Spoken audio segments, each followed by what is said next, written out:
ಇದೇ ಬಿಕ್ಲು ಶಿವ ಕೊಲೆ ಕೇಸ್ಗೆ ಸಂಬಂಧಪಟ್ಟಂತೆ ಈ ಪ್ರಕರಣದ ಆರೋಪಿ ನಂಬರ್ 5 ಶಾಸಕ ಭೈರತಿ ಬಸವರಾಜ್ ಇವತ್ತು ಮತ್ತೊಮ್ಮೆ ವಿಚಾರಣೆಯನ್ನ ಎದುರಿಸಲಿದ್ದಾರೆ.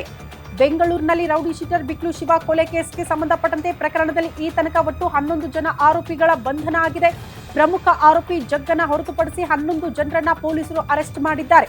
ನಿನ್ನೆಯಷ್ಟೇ ಸುಪಾರಿ ಪಡೆದಿದ್ದ ಕೋಲಾರದ 4 ಕೂಡ ಅರೆಸ್ಟ್ ಆಗಿದ್ದಾರೆ.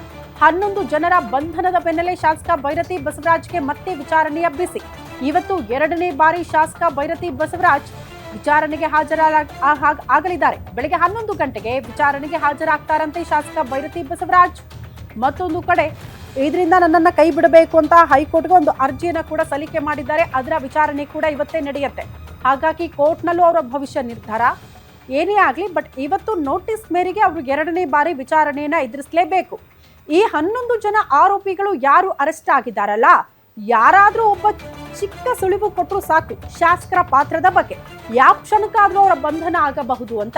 ಪ್ರಕರಣ ರದ್ದು ಕೋರಿ ಸಲ್ಲಿಕೆ ಆಗಿರುವಂತಹ ಅರ್ಜಿಯ ವಿಚಾರಣೆ ಹೈಕೋರ್ಟ್ನಲ್ಲಿ ಇವತ್ತೇ ನಡೆಯುತ್ತೆ. ಆ ಅರ್ಜಿಯ ವಿಚಾರಣೆ ನ್ಯಾಯಮೂರ್ತಿ SR ಕೃಷ್ಣಕುಮಾರ್ ಪೀಠದಲ್ಲಿ ಈ ವಿಚಾರಣೆ ಆಗುತ್ತೆ. ಹಾಗಾಗಿ ಆ ಕಡೆ ಕೂಡ ಭೈರತಿ ಬಸವರಾಜ್ ಅವರ ಕುತೂಹಲ, ಕೋರ್ಟ್ನಲ್ಲಿ ನನ್ನ ಭವಿಷ್ಯ ಏನಾಗಬಹುದು ಅಂತ.